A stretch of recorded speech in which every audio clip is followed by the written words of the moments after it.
Duke Marcel de Vry pored over the maps in front of him with a concerned look on his face. He had received reports of the battles around the Crimson Peaks. He was not worried about the minor skirmishes, but the revival of the ancient portals raised concern from the damsels under his command. If the ancient ones have returned, then trouble would come to all in the area. It was the reports of the last battle between they and the Highborn that he was particularly concerned with. He had not noticed Lady Geneva enter until she spoke.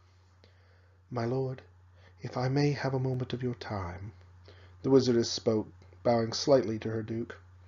"Indeed, my lady, what in particular concerns you?" the duke replied, motioning her to join him at his table. "I know the concern of the recent activation of the ancient portals worry you. However, this has brought about something of deeper worry to Our Lady.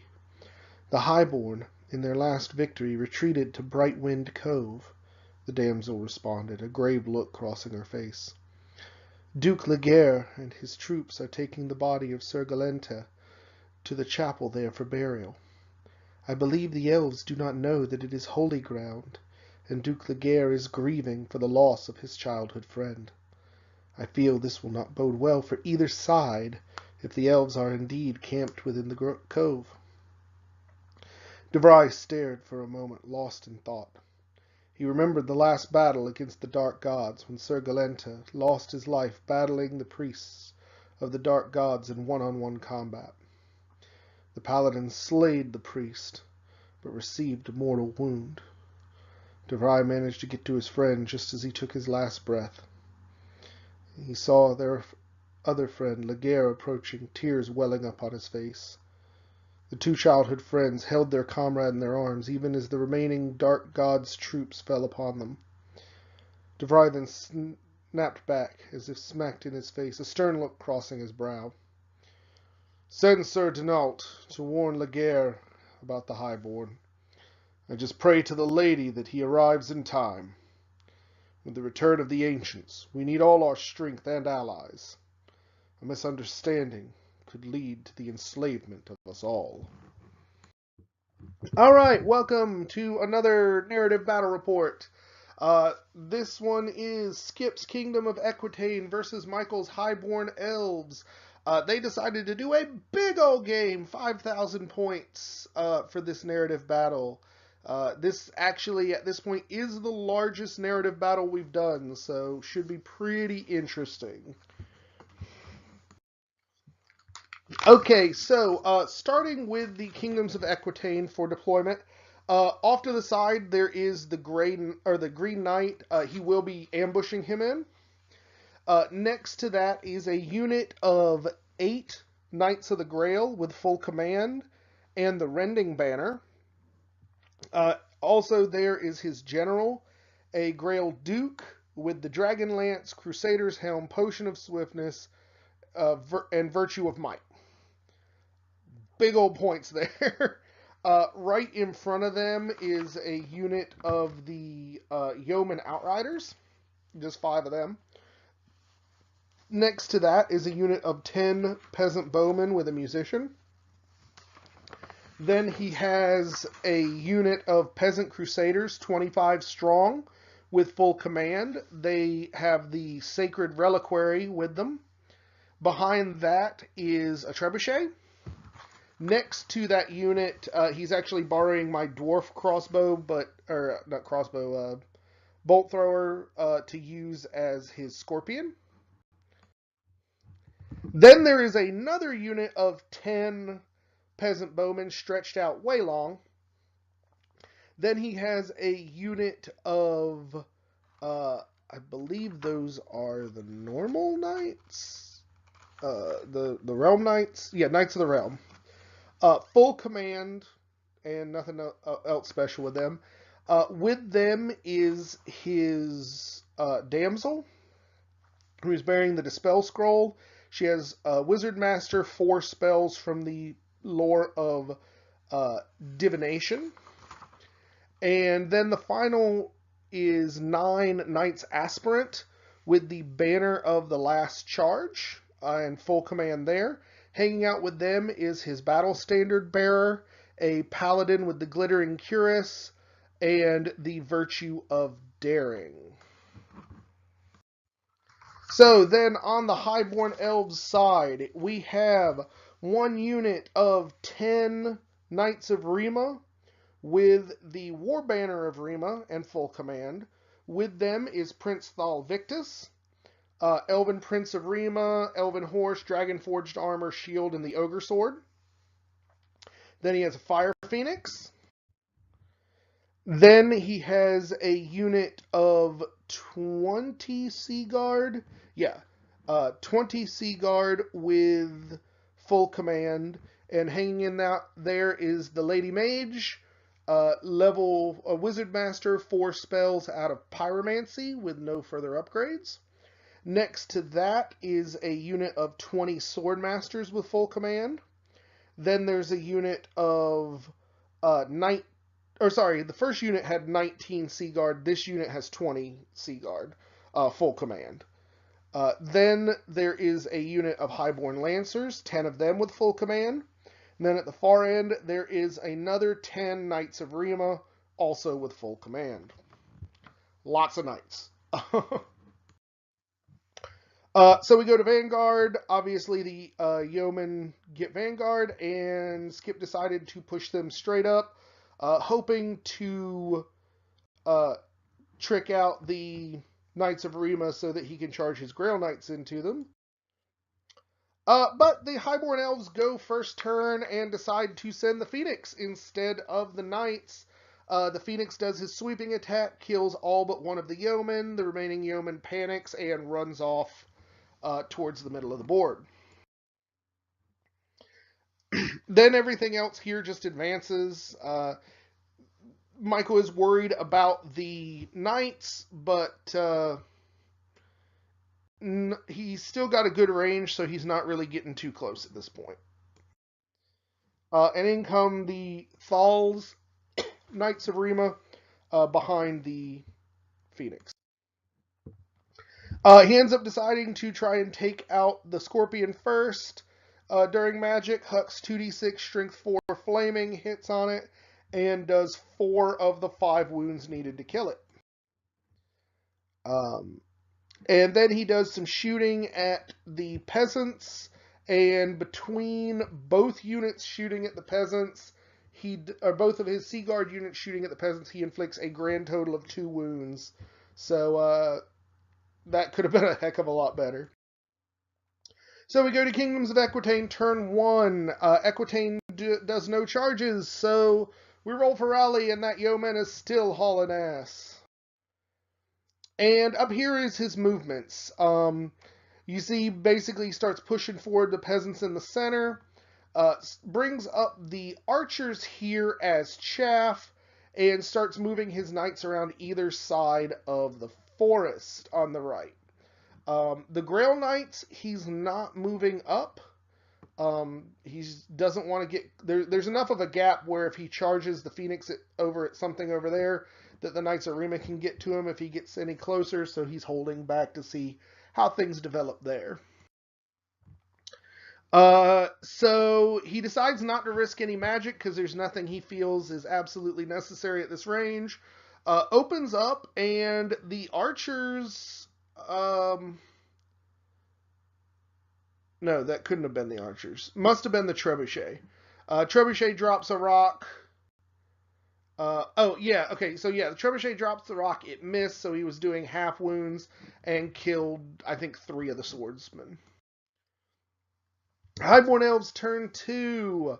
The Lancers here decide they're going to get them some tasty bowmen and get that charge. The Phoenix decides to charge in to the archers as well, which I thought was a mistake considering he could have just flown over them and blown them to Kingdom Come. And everything else here advances. The Knights of Rima advance a little bit so that he's like at a bad charge range for the Kingdom of Equitaine. And over here he brings his knights around. They're basically trying to keep the forest in between each other. During magic phase, he pops off another D6 strength 4 flaming attacks and finishes off the scorpion, which missed last turn, so it didn't even hit anything. And then we go into combat because shooting just did garbage. The Phoenix just screws off this whole game, or this whole round, and does no wounds with its attacks.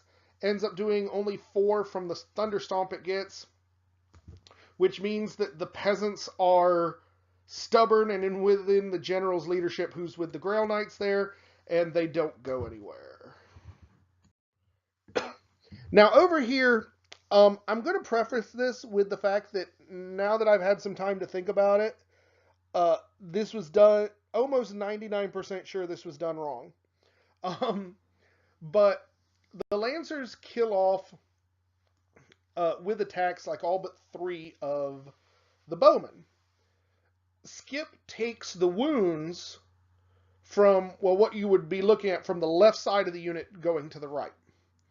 So when the bowmen broke and they ran center to center, like the bowmen whipped around and ran center to center from the unit pursuing, it actually had the pursuit from the Lancers going off to the right and slamming into the front of the Knights of the Realm.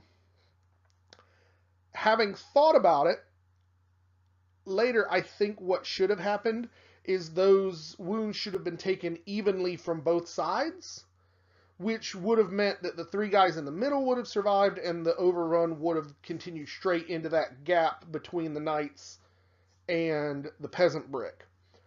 I'm almost certain that's how it actually works. If anyone wants to confirm that with a page number, I would certainly appreciate it in the comments. But this was how we played it, and bad things are starting to happen. So the Lancers end up overrunning, slamming right into the front of the Knights of Equitaine. So the Kingdom of Equitaine takes their second turn, and he gets the peasants all pissed off and charges them into the front of the Sea Guard. He does stand and shoot. He might kill 1 or 2, but I don't recall. Over here, the yeoman still keeps fleeing, but it ends up like a 1/4 of an inch from the board edge. Over here, the Knights aspirant start moving around the forest. And the Green Knight shows up. Again, sorry for the blurry pictures. He shows up and comes here to the back area of the Knights of Rima.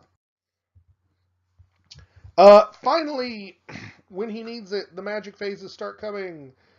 He ends up getting +2 weapon skill and initiative, which also gives the attribute +1 leadership dice, remove the highest, on that unit. So that's about as good as he can get it buffed at the moment.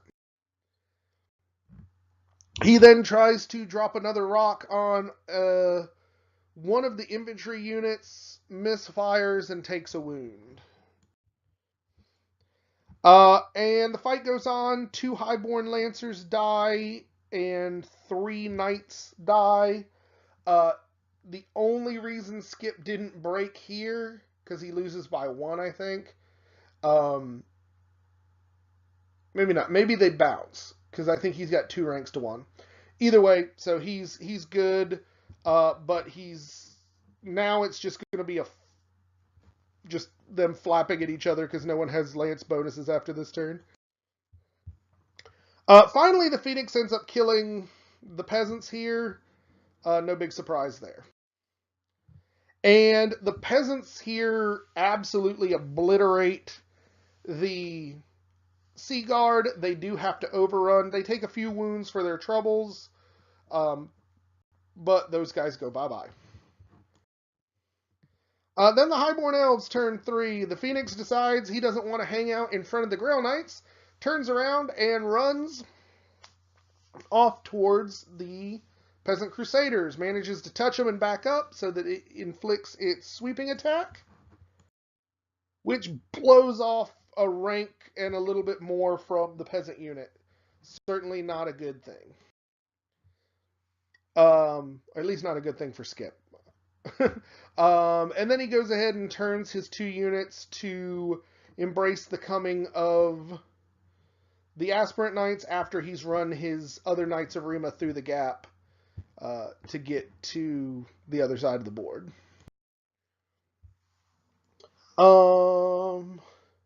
Then we do... Looks like we do some combat because there's no shooting. 1 more Lancer dies. 2 more Equitaine Knights die. And this is the turn that he only stays because of the leadership reroll. He's got the 3 dice plus the leadership. He's just within 12 inches of his BSB, and the aspirant unit sticks it on the second try and doesn't go anywhere. Kingdom of Equitaine, turn 3. The Green Knight decides to charge here into the side of the Knights of Rima, holding them still for when the Grail Knights will come valiantly charging across the board right into their faces. And then Skip rolls 3 1s for the Swift Stride charge distance for the Grail Knights, and they inch forward a single inch. The Knights here decide to pick on the Spearmen, which makes me nervous watching it just because that is a ridiculous number of attacks with Lethal Strike on it. And here the Yeoman finally runs off the board. He does get some more magic going on. He decides to throw the Distracting and Hard Target on, excuse me, on the Aspirant Knights, hopefully to keep them alive from some of those spear hits. And then repumps 2 weapon skill and 1 initiative on his Knights of the Realm unit, but miscasts in doing so, and after the miscast is resolved, there is only the champion of the Knight unit and the damsel left, because Skip's dice have just decided he is not going to get to roll an armor save tonight, and that just went bad. Over here, the fight is a fluff. Nobody touches nobody. The Green Knight wins, and due to the fear penalty that it's giving the Knights of Rima, he ends up failing the reform roll and is stuck this way for another turn, which is good for the Knights because it might give them a chance to succeed that charge again and get what he wanted in the first place. Over here, Michael tries to wound the knight, doesn't, but murders the damsel, which is enough wounds to make the knight break, and it gets run down. Over here, there's some death on the hands of the knights, but they do kill a good hunk of the Seaguard and end up auto-breaking and running them down, which is fortunate for the Knights because they run down just enough to not be in the front arc of the Swordmasters. So we go into Highborn Elves turn 2, and the Phoenix decides to go run him over some Knights, and hits the Knights Aspirant and kills a couple of them. Over here, there's just some reforms. The Knights of Rima here in the center are certainly looking for a juicy Grail Knight flank if they can get it. After combat, the Grail Knight, or the Green Knight, does actually kill some Knights of Rima, but they do succeed in they don't break, and they succeed their reform roll. So now things are going to go bad, because now that he's not in a flank, that character can make way, and that character is going to put a hurting on the Green Knight. Kingdoms of Equitaine, turn 4. Skip decides he needs to go crazy and do some charges, so he declares a charge with the peasants into the flanks of the Knights of Rima, and fails it. Then he proceeds to do his charge of the Grail Knights into the other flank of the Knights of Rima, and fails it. So yeah, it's bad. Yeah. Only plus side is he did drop a big old rock right on the head of the Swordmasters and kills most of them. And then he runs like hell over here, hoping that the Green Knight will hold out long enough for the Knight's Aspirant to come help next turn. That is not to happen. Yeah, the character Prince Thal just opens up a can on the Green Knight at like initiative a billion, and there's no hope for him. And so he pivots to for the Aspirant Knights. Highborn Elves turn 5. The Knights of Rima charge the front of the Aspirant Knights. The Highborn Lancers and the Swordmasters both hit the Peasant Brick. And the Knights of Rima over here hit the flank of the Grail unit. Keep in mind, too, that his general is the one on the far side, and since he's in the flank, he can't make way. So all he's got is 3 Grail Knights versus an entire brick of what may be the strongest knights in the game, in my humble opinion. Combat goes badly, and half the Grail Knight unit disappears.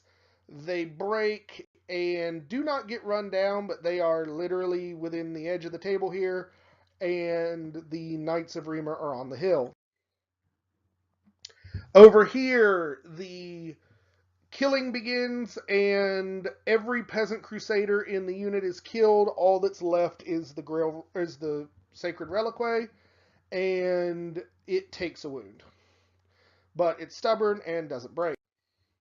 And then over here, the Knights of Rima just absolutely slaughter this unit. I think his BSB might have been left that auto broke. And got ran down. And this is the point where Skip decides to surrender the game. Thal, we cannot remain here, Fenry spoke. We do not have the numbers to fight on 3 fronts, and if we overextend ourselves now, we will be picked apart. Prince Victus thought on it for a moment, and saw the merit in the commander's words. He could fight the Saurians, and he could very likely, with his new allies face the dwarf clan as well. But to remain in lands where he would face a war on 3 fronts, he knew would deplete his forces rapidly. Even if they were victorious in every battle, it would soon become a war of attrition, and that he would lose. Call on the forces to withdraw, 40 miles from all our sites.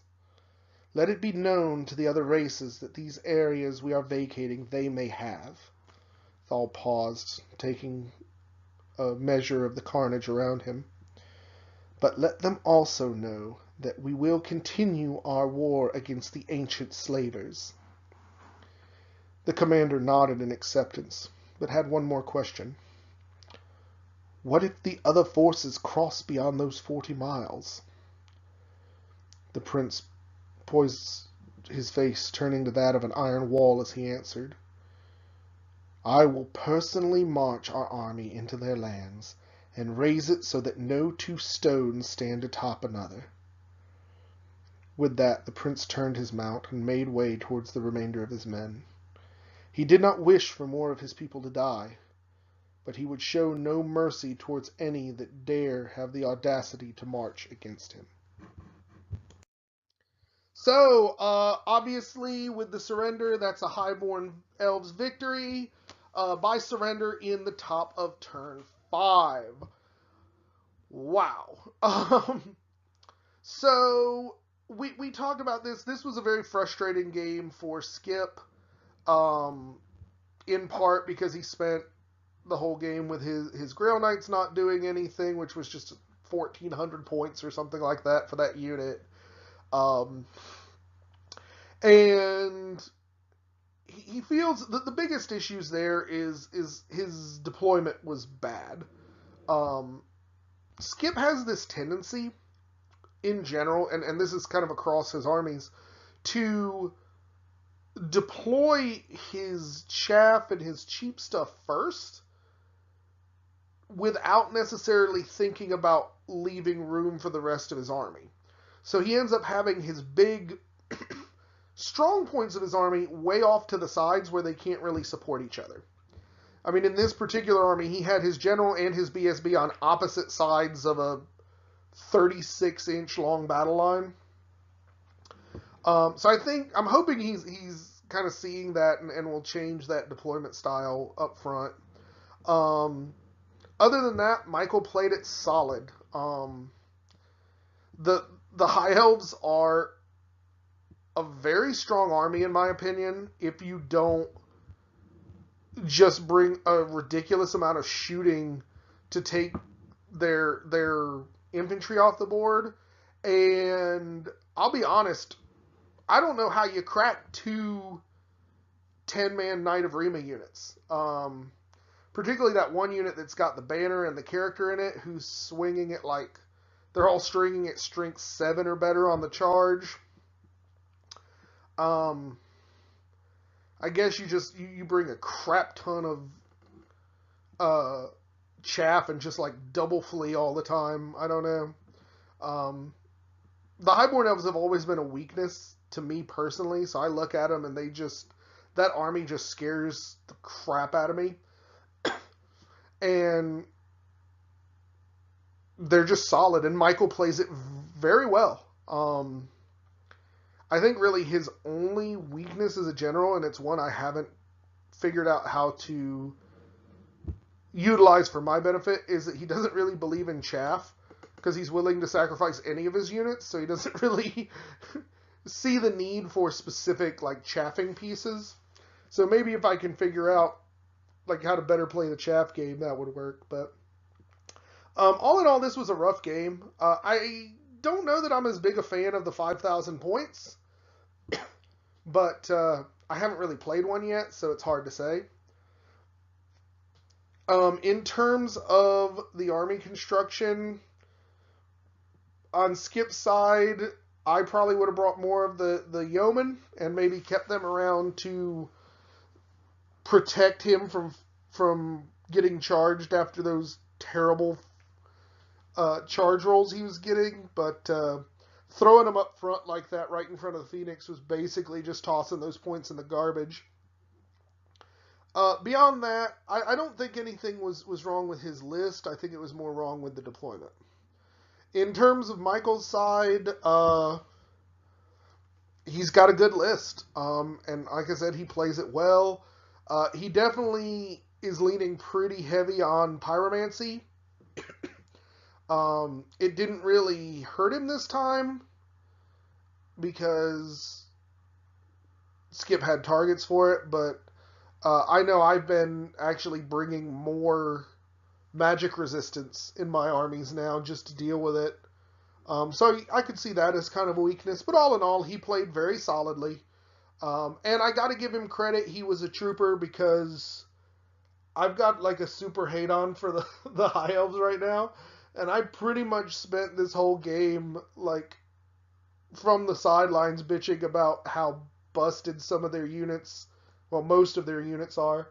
Because I really think the elves in general are kind of broken. But that's just me. And it's coming from a purely gut place, so don't ask me to provide data to that effect or anything. But I laid it on a little thick tonight, so I wanted to thank him for being a trooper and apologize for being such a dick. But they had a good game. Definitely is an interesting point in the narrative at this point, because it kind of seems like the armies are pulling back to take a little bit of breath. So I'm going to be interested in seeing who or what fills in the vacuum that's happening, and at what point the elves are going to strike up their battles against the new rising Saurians. So hope you guys are enjoying the story and where everything's going. And if you like the video, please like and subscribe. And we will catch you on the next one. Thanks a lot.